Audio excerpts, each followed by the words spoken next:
Hello everyone, this is Deepika Vishwas.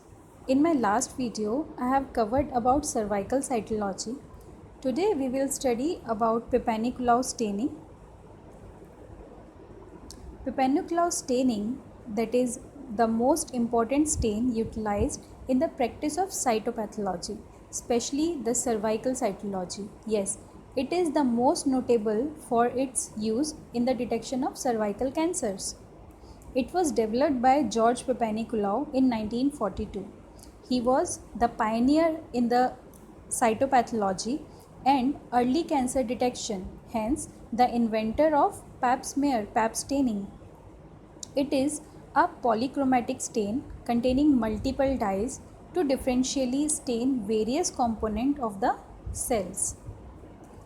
As we know, polychromatin, that is made up of two or more colors, also used to stain non-gynecological specimens preparation from a variety of bodily secretions and from the small needle biopsies of organ or the tissues.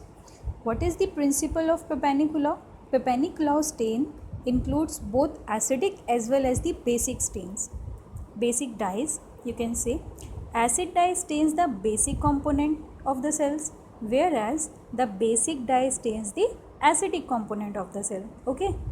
The polychromatic Pap stain involves 5 dyes in 3 solution.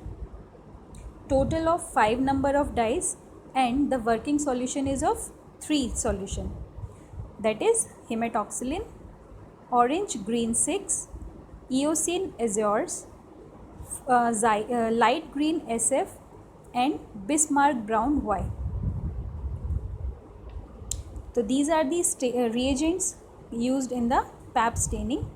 First, staining contains the hematoxylin which stains cell nuclei. Okay, Papanicolaou used Harry's hematoxylin in all 3 formation of the stain he published.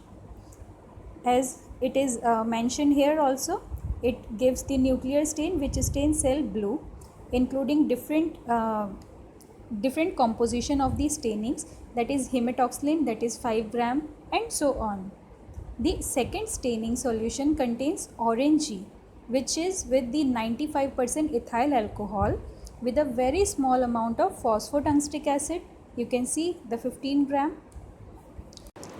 The second solution contains orange G in 95% ethyl alcohol with a very small amount of phosphotungstic acid in it.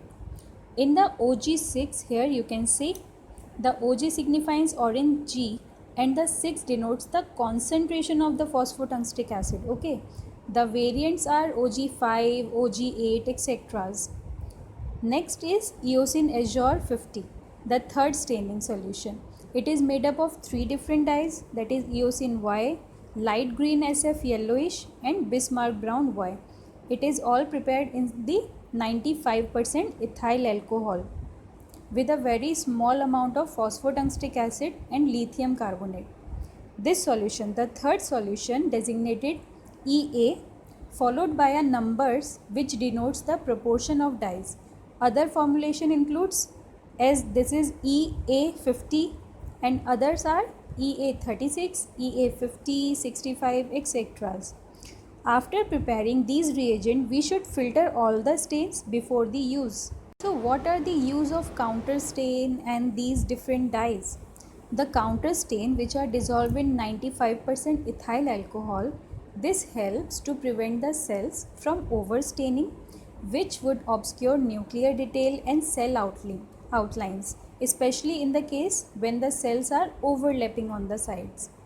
Fine. Phosphotungstic acid is added to adjust the pH of counter stain, and this helps to optimize the color intensity.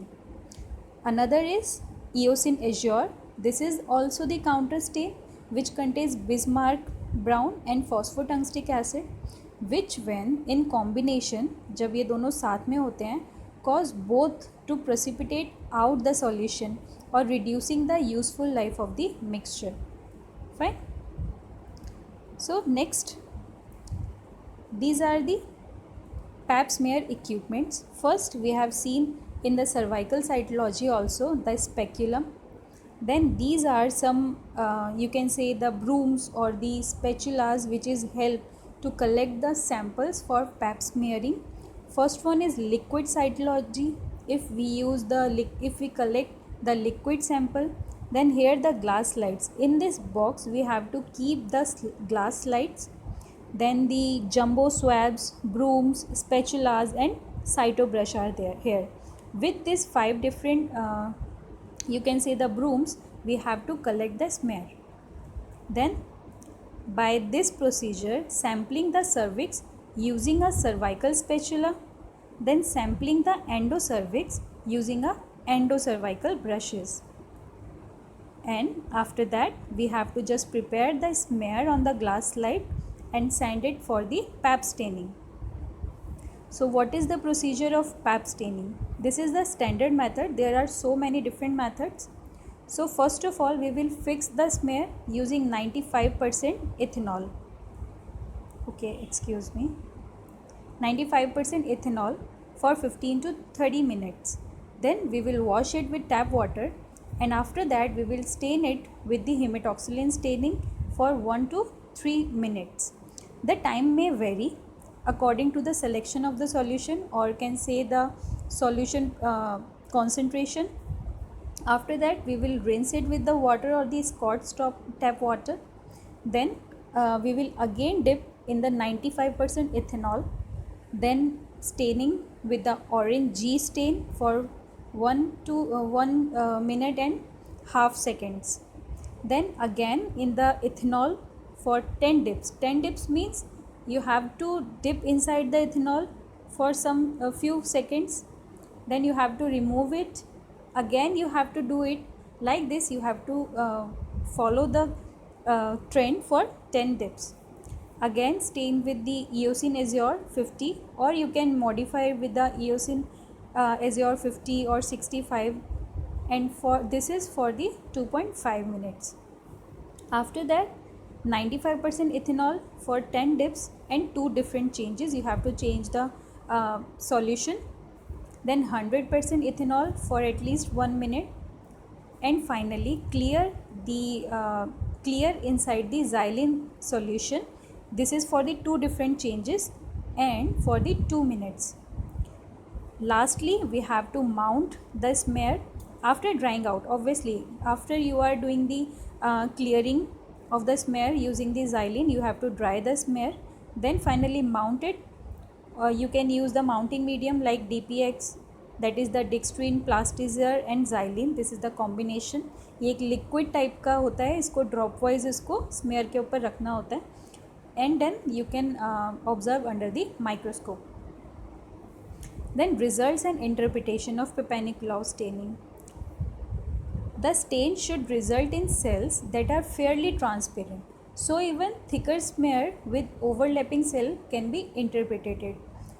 कोई भी हम smear बना रहे हैं वो थोड़ी सी transparent होनी चाहिए. अगर वो बहुत ज़्यादा कलर होगा तो ओवरलैप वाले जो स्मेयर्स होते हैं वो क्लियरली नहीं दिखेंगे. Cell nuclei should be very crisp, blue to black in colour, and the chromatin pattern of the nuclei should be very well defined. अगर ये सारी चीज़ें नहीं होंगी तो हम कंपेयर नहीं कर पाएंगे कि हमारा जो सैंपल है वो नॉर्मल है या एबनॉर्मल है. The cell cytoplasm stains blue green color. Here the nuclei shows the blue color, cell cytoplasm the blue or green color, acidophilic acid will show the red, basophilic will be blue green, erythrocytes will be orange red color, creatinine orange red, superficial cells will show the pink color, intermediate and paravasal cells will be of blue and green color, eosinophils orange red, candida red, trichomas green red, gray green. So this is the normal color. This will show inside after the microscopic examination. Here you can see the image of low grade squamous intraepithelial lesion where we can see the nuclei, the small cytoplasm. Okay, thank you.